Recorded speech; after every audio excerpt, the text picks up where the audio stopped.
حج کے مہینے جاری و ساری ہیں اور حج کے مہینوں میں یہ دوسرا مہینہ چل رہا ہے۔ حجاج کرام کے قافلے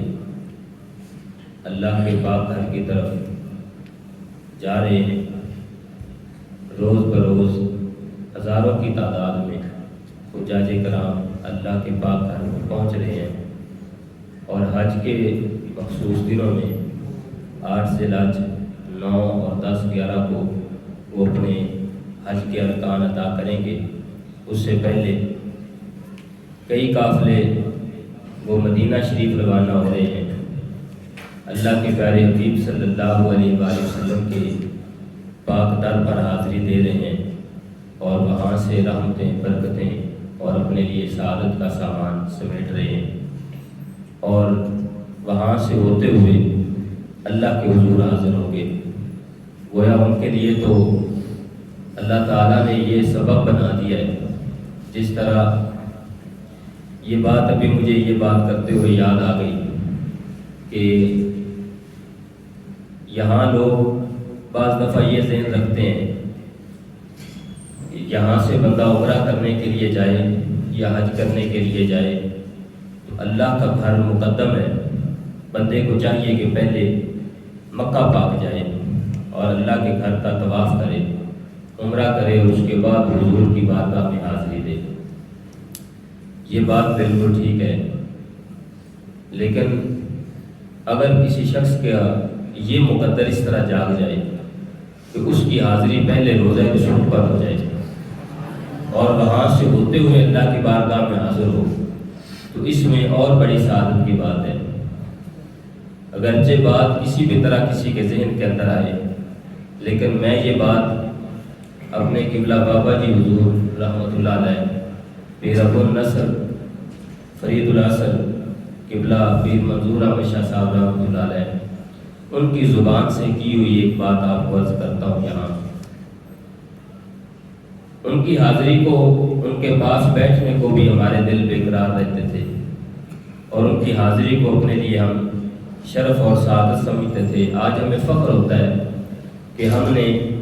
بخاری شریف ان کے پاس بیٹھ کر پڑھی ہے، ان کے سامنے، اور یقیناً ان کے صاحبزادے قبلہ ڈاکٹر صاحب، قبلہ ڈاکٹر مفتی پیر محمد مظہر فرید شاہ صاحب دامت برکاتہم العالیہ بلا شبہ اپنے والد ماجد کی تصویر بھی ہیں، اور بلا شبہ ان کے نقش قدم پر بھی ہیں، اور گویا انہیں عشق رسول بھی اپنے والد گرامی اور دادا جان سے وراثت میں ملا ہے، اور علم بھی ان کو وراثت میں ملا ہے، بزرگی اور روحانیت بھی ان کو وراثت میں ملی ہے۔ لیکن ان کا بھی مقام ہے، اور قبلہ بابا جی حضور رحمۃ اللہ علیہ، ان کا مقام یقیناً ان سے بھی بڑا ہے، اور ان کے سامنے ہمیں بیٹھنے کی سعادت حاصل ہوئی ہے، ان کی زیارت کا شرف بھی حاصل ہوا ہے، اور ان کے پاس بیٹھنے کا اور پڑھنے کا شرف بھی ہمیں حاصل ہوا ہے۔ کبھی کبھی ایسا ہوتا تھا کہ دل کرتا کہ ان کی زیارت کرنے کے لیے وہ صبح صبح درس بخاری ارشاد فرماتے جامعہ میں بیٹھ کر، اور اس کے بعد گول چوک والی سنہری مسجد میں تشریف لے جاتے، اور سارا دن وہاں عقیدت مندوں کا رش رہتا، اور وہ دعا کروانے کے لیے آتے یا ان سے برکات لینے کے لیے حاضر ہوتے تھے۔ کبھی کبھی دل کرتا تو چھٹی کے بعد بھی ہم ان کی خدمت میں حاضر ہو جاتے۔ ایک دن عصر کی نماز کے وقت گول چوک والی مسجد میں حاضر ہو گئے، بیٹھے تھے ہم بھی وہاں، قبلہ بابا جی حضور نماز پڑھانے کے بعد تشریف فرما ہوئے، تو کسی نے آپ سے مسئلہ پوچھا، حضور ہم عمرہ پر جا رہے ہیں، لیکن ہماری فلائٹ جو ہے وہ پہلے مدینہ پاک جا رہی ہے، اور مدینہ سے ہم مکہ پاک جائیں گے، کیا اس طرح مناسب ہے، ہونا چاہیے؟ انہوں نے مسئلہ پوچھا، تو قبلہ بابا جی حضور کی جس طرح ان کی عادت مبارکہ تھی، صفت مبارکہ تھی، کہ جیسے ہی مدینہ اور صاحب مدینہ کا نام آتا تو ان کی چشمان مبارک سے آنسو برسنے لگتے۔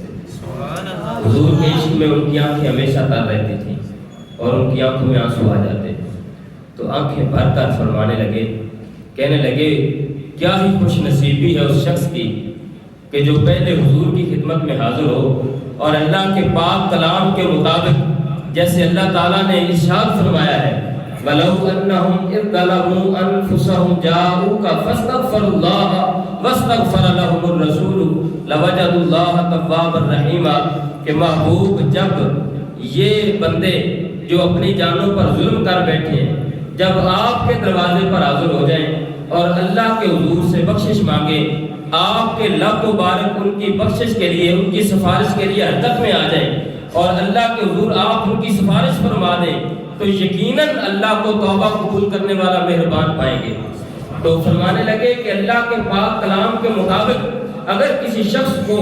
یہ نصیب ہو جائے کہ وہ حضور کے روضہ پر پہلے حاضر ہو تو اسے چاہیے کہ حضور کی خدمت میں سلام عرض کرتے وقت جب وہاں سے رخصت ہو اور مکہ پاک جانے لگے، اللہ کے حضور حاضر ہونے لگے تو پہلے حضور کی خدمت میں عرض کر دے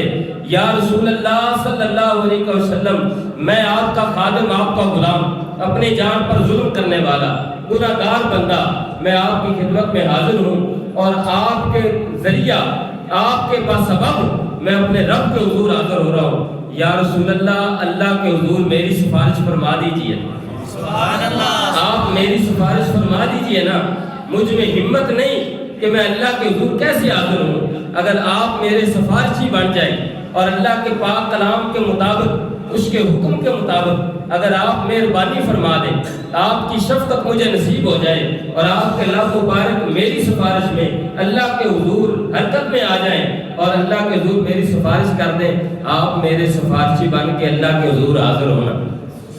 آپ مہربانی فرمائیں نا، میں اس اعتبار سے اللہ کی بارگاہ میں حاضر ہونا چاہتا ہوں۔ تو کیا ہی خوش نصیبی ہے کہ کوئی شخص حضور کو سفارشی بنا کر اللہ کے حضور حاضر ہو۔ تو کئی قافلے براستہ مدینہ پاک اللہ کے حضور حاضر ہو رہے ہیں اور کئی براہ راست اللہ کے حضور حاضر ہو رہے ہیں اور وہ اللہ کے پاک گھر کا حج کرنے کے بعد وہ پھر حضور کی خدمت میں حاضر ہوں گے، حضور کی بارگاہ میں حاضری دیں گے۔ یہاں قافلے جا رہے ہیں، وقت تھا آخری مہینے کا، تذکرہ چھڑ گیا مدینے کا، وقت تھا آخری مہینے کا، تذکرہ چھڑ گیا مدینے کا، جو ہے مجبور جا نہیں سکتے وہ بیچارے سلام کہتے ہیں، حاجیو مصطفیٰ سے کہہ دینا غم کے مارے سلام کہتے ہیں۔ تو حجاج کرام کے قافلے وہ جوک در جوک یہاں سے جا رہے ہیں اور خوشاں خوشاں مکہ پاک حاضر ہو رہے ہیں۔ اللہ کے پاک گھر کی فضیلت، خانہ کعبہ شریف کی فضیلت عموماً ہر مسلمان عقیدت اور محبت کے ساتھ جانتا ہے۔ قرآن مقدس میں اللہ تعالیٰ ارشاد فرماتا ہے ان اول بیت وضع للناس للذی ببکۃ مبارکا وہدی للعالمین۔ یہودی کہا کرتے تھے مسلمانوں سے کہ ہمارا قبلہ جو بیت المقدس ہے، مسجد اقصی، وہ پہلا اللہ کا عبادت والا گھر ہے جس میں عبادت کی جائے۔ دنیا میں روئے زمین پر پہلا گھر بیت المقدس ہے جو کہ ہمارا قبلہ ہے، جس کی طرف ہم منہ کر کے نماز پڑھتے ہیں۔ ہمارا قبلہ بھی افضل ہے اور ہمارا مذہب بھی افضل ہے۔ وہ یوں کر کے کہا کرتے تھے، مسلمان کہا کرتے تھے کہ نہیں،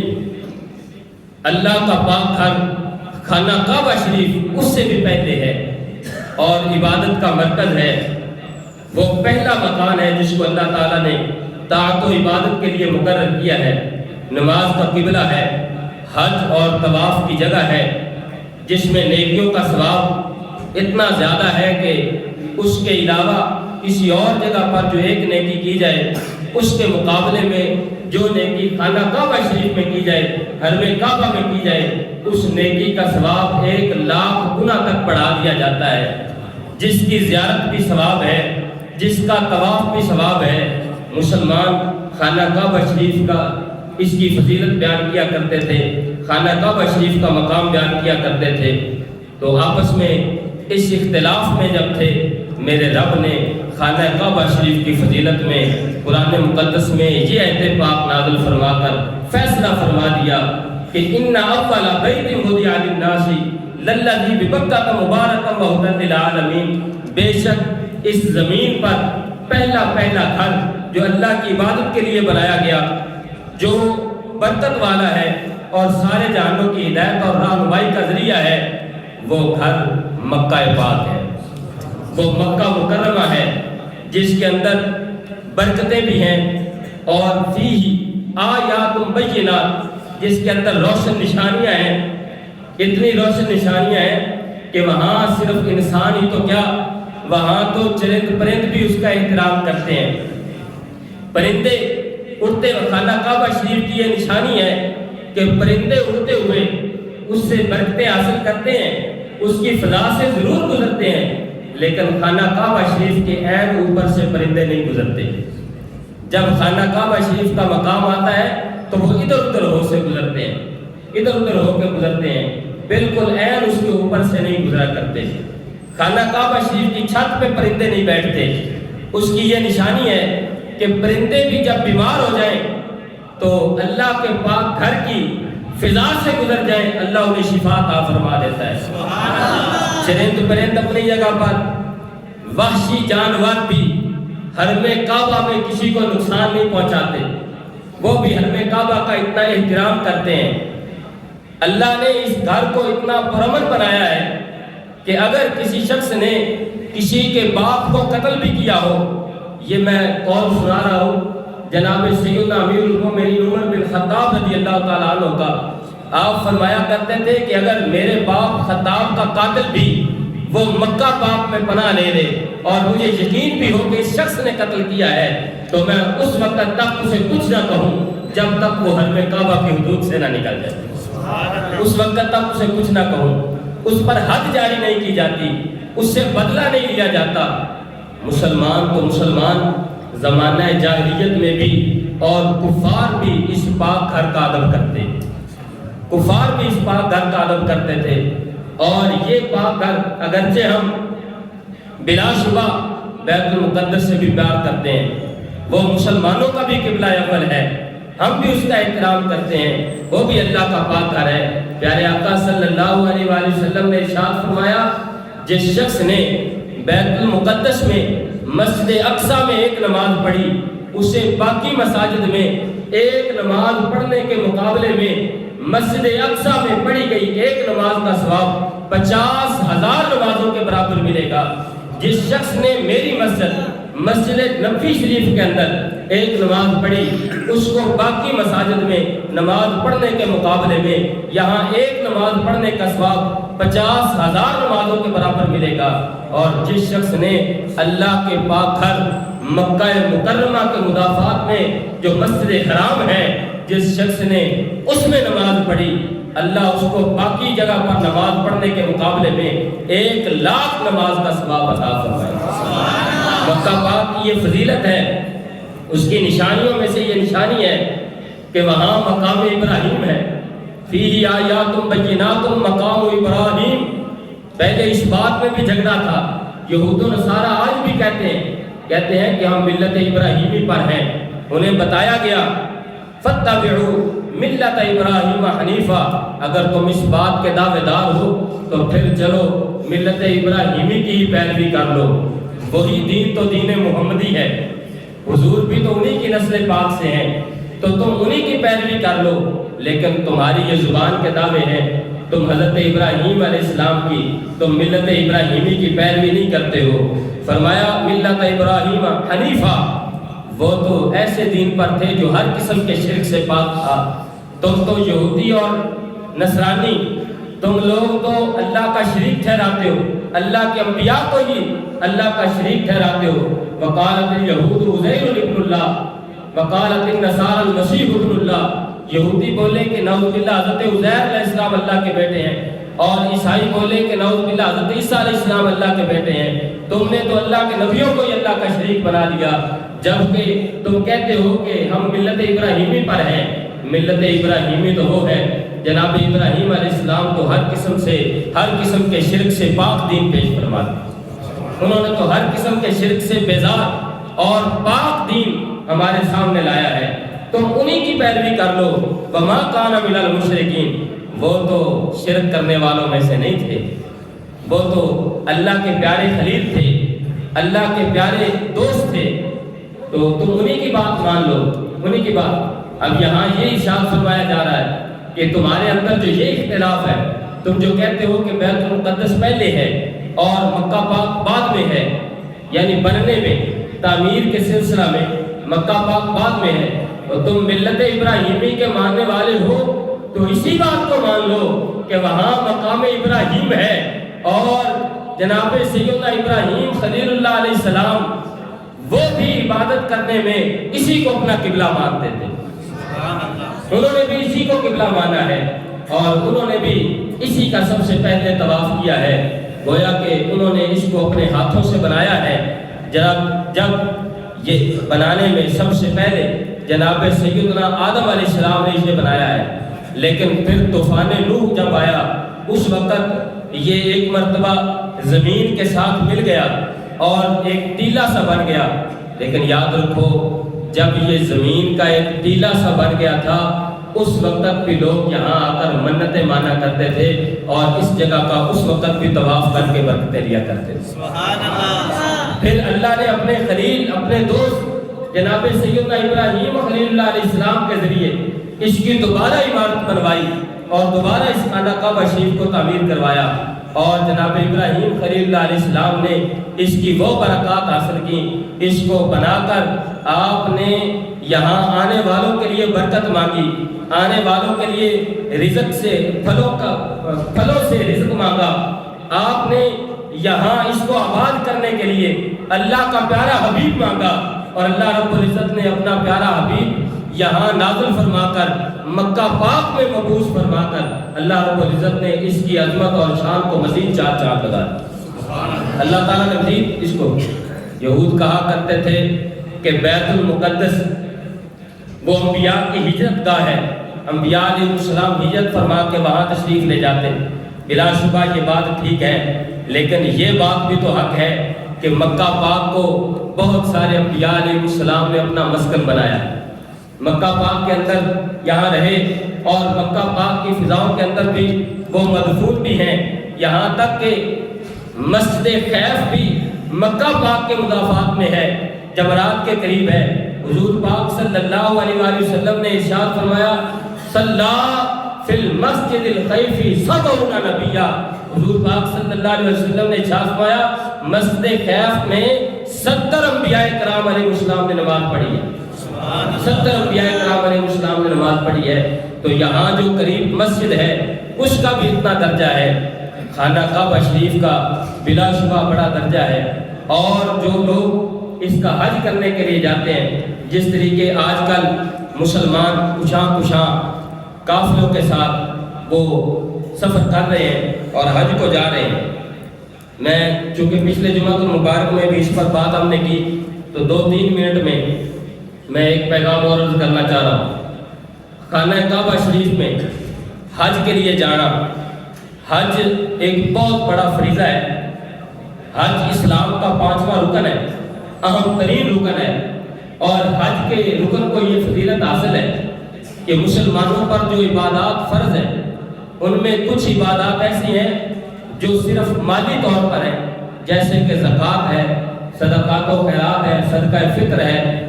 اس طرح یا قربانی ہے، یہ مالی طور پر ہے، اور کچھ عبادات ایسی ہیں جو بدنی طور پر ہیں، جیسے روزہ ہے اور نماز ہے، لیکن حج ایک ایسا رکن ہے اسلام کا جو مالی عبادت بھی ہے اور بدنی عبادت بھی ہے، گویا یہ ان سے اہم ہے، یہ مالی عبادت بھی ہے اور بدنی عبادت بھی ہے۔ حج کرنے میں